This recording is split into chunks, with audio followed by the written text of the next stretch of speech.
Hi எல்லாருக்கும். 5 நிமிஷம் அறிவியலுக்கு உங்களை மறுபடியும் வரவேற்கிறேன். இன்னைக்கு நாம பார்க்க போற டாபிக் கொஞ்சம் சீரியஸ், ஆனா அதே சமயம் ரொம்ப ரொம்ப இன்ட்ரெஸ்டிங்கான ஒரு கேள்வி. என்னன்னு தெரிஞ்சுக்க ரெடியா? நம்மகிட்ட இருக்கிற எல்லா நியூக்ளியர் வெப்பன்ஸையும், அதாவது அணு ஆயுதங்களையும் ஒன்னா சேர்த்து ஒரே இடத்துல வெடிக்க வச்சா என்ன ஆகும்? யோசிச்சு பார்த்திருக்கீங்களா? வாங்க, இந்த ஒரு பயங்கரமான ஆனா இன்ட்ரெஸ்டிங்கான தாட் எக்ஸ்பெரிமெண்ட்குள்ள நாம சேர்ந்து போலாம். சரி, வாங்க முதல் பகுதிக்குள்ள போகலாம். முதல்ல நம்ம கையில உண்மையிலே எவ்வளோ பெரிய அழிவு சக்தி இருக்குன்னு கொஞ்சம் கணக்கு போட்டு பார்த்துடலாமா?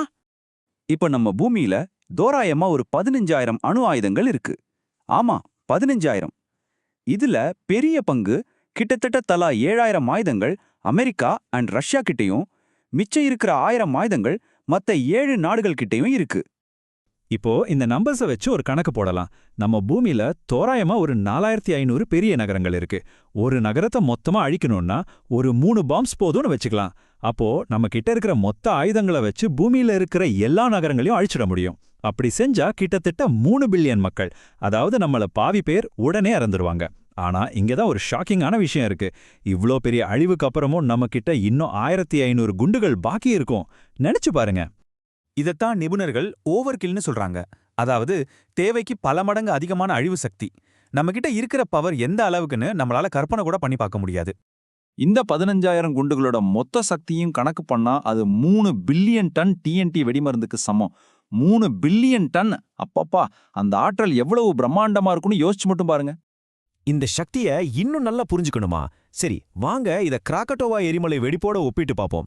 1883ல நடந்த அந்த எரிமலை வெடிப்பு மனுஷங்க பார்த்ததுலயே ரொம்ப மோசமான ஒண்ணு. ஆனா நம்மளோட அணு ஆயுதங்களோட மொத்த சக்தி அந்த எரிமலையை விட 15 மடங்கு அதிகம். நம்ப முடியுதா? 15 மடங்கு. சரி, இப்போ நம்மளோட முதல் சினாரியோவுக்கு போகலாம்.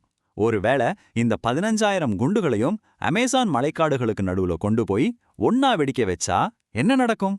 3, 2, 1.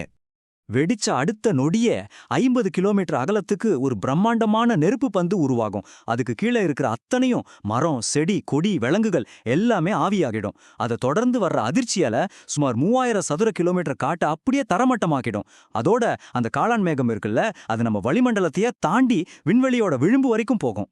எல்லாம் முடிஞ்சதுக்கு அப்புறம் என்ன இருக்கும்னு பாத்தீங்கன்னா, அங்க 10 கிலோமீட்டர் அகலத்துக்கு ஒரு பெரிய பள்ளம் உருவாகி இருக்கும். தென் அமெரிக்கா கண்டம் முழுக்க காட்டுத்தீ பரவிடும். அப்புறம் கதிரியக்க துகள்கள், அது உலக அளவுல இருக்கிற இயற்கையான கதிரியக்கத்தை 2 மடங்கா மாத்திடும். அது மட்டும் இல்லாம அடுத்த சில வருஷங்களுக்கு ஒரு நியூக்ளியர் வின்டர் உருவாகி உலகத்தோட வெப்பநிலையை ரொம்பவே குறைச்சிடும்.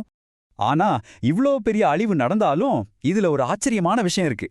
என்னன்னா, மனித வாழ்க்கை எப்படியோ தப்பிச்சு தொடர்ந்து நடக்கும். ஆமாங்க, நீங்க கேட்டது சரிதான். இது மனித இனத்தோட முடிவா இருக்காது.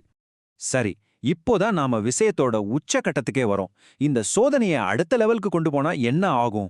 அதாவது நம்மகிட்ட இருக்கிறது மட்டும் இல்லாம பூமியில இருக்க எல்லாத்தையும் யூஸ் பண்ணா, வாங்க அந்த பேரழிவு எப்படி இருக்குன்னு பார்க்கலாம். இப்போ நம்ம கிட்ட இருக்கிற ஆயுதங்களோட சக்தி 3 பில்லியன் டன் டிஎன்டி. ஆனா பூமியில இருக்கிற எல்லா யுரேனியத்தையும் எடுத்து நாம ஒரே ஒரு பெரிய குண்டா செஞ்சோம்னா அதோட சக்தி எவ்வளவு இருக்கும் தெரியுமா? 10 பில்லியன் ஹிரோஷிமா குண்டுகளுக்கு சமமா இருக்கும். ஜஸ்ட் யோசிச்சு பாருங்க, முதல் சினாரியோக்கும் இதுக்கும் எவ்வளோ பெரிய வித்தியாசம்னு. சரி, இந்த மாபெரும் வெடிப்புக்கு ரெடியா? 3, 2, 1. இந்த தடவை 100 கிலோமீட்டர் அகலத்துக்கு ஒரு பள்ளம் உடனே உருவாகும். மலைகள் அளவுக்கு பெரிய பாறைகள் ஆவியாகி விண்வெளிக்கே தூக்கி எறியப்படும். அந்த சூடான பாறை துகள்கள் திரும்ப பூமி மேல நெருப்பு மழையா பொழியும். இது உலகத்துல எல்லா இடத்துலயும் நெருப்பு புயல்களை உண்டாக்கும். இதுவரைக்கும் நாம பார்த்தவே இல்லாத அளவுக்கு பயங்கரமான நிலநடுக்கங்கள் ஏற்படும். உலகளாவிய குளிர்காலம் பல 10 ஆண்டுகளுக்கு, ஏன் ஒருவேளை பல நூற்றாண்டுகளுக்கு கூட நீடிக்கலாம். சொல்லப்போனா இதுதான் மனித இனத்தோட அழிவு. இது ஒரு எக்ஸ்டிங்ஷன் ஈவெண்ட். இந்த நிலைமையில நம்ம தப்பிக்கிறதுக்கு ஒரு சின்ன சான்ஸ் கூட கிடையாது. இதுதான் தி எண்ட். சரி, நாம போனதுக்கு அப்புறம் பூமிக்கு என்ன ஆகும்?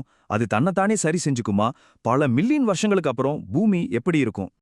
இப்போ இந்த பேரழிவு நடக்குதுன்னு வச்சுப்போம். சில மில்லியன் வருஷங்கள் கழிச்சு பூமியில உயிரினங்கள் திரும்பவும் நல்லா வளர ஆரம்பிக்கும். ஆனா எதிர்காலத்துல புவியியல் ஆராய்ச்சியாளர்கள் பூமியை தோண்டும் போது அவங்களுக்கு ஒரு விசித்திரமான விஷயம் கிடைக்கும். அது என்னன்னா, பூமி முழுக்க பரவி இருக்கிற ஒரு மெல்லிய கதிரியக்க பாறை அடுக்கு. அதுதான் நாம இங்க வாழ்ந்தோன்னு காட்டுறதுக்கு நாம விட்டுட்டு போற ஒரே ஒரு தடயம். ஒருவேளை எதிர்காலத்துல வேற ஏதாவது அறிவுள்ள உயிரினங்கள் உருவாகி இந்த அடுக்க கண்டுபிடிச்சாங்கன்னா அவங்க என்ன நினைப்பாங்க? ஒரு நிபுணர் சொன்ன மாதிரி அவங்க ரொம்ப ரொம்ப குழம்பி போயிடுவாங்க. நம்மளோட மொத்த சரித்திரமும் கடைசியில இப்படி ஒரு புரியாத புதிரா முடியறது கொஞ்சம் விசித்திரமா இருக்குல்ல? இந்த டாட் எக்ஸ்பெரிமெண்ட்டை பத்தி நீங்க என்ன நினைக்கிறீங்க? இந்த அனாலிசிஸ் உங்களுக்கு பிடிச்சிருந்தா மறக்காம அந்த லைக் பட்டனை தட்டுங்க, உங்க நண்பர்களுக்கும் ஷேர் பண்ணுங்க. இன்னும் இது மாதிரி நிறைய விஷயங்கள் தெரிஞ்சுக்க உடனே சப்ஸ்கிரைப் பண்ணுங்க. உங்க கருத்துக்களை கீழே கமெண்ட்ல சொல்லுங்க, நான் கண்டிப்பா படிக்கிறேன். நாளைக்கு இதே நேரத்துல பார்க்கலாம். அது வரைக்கும்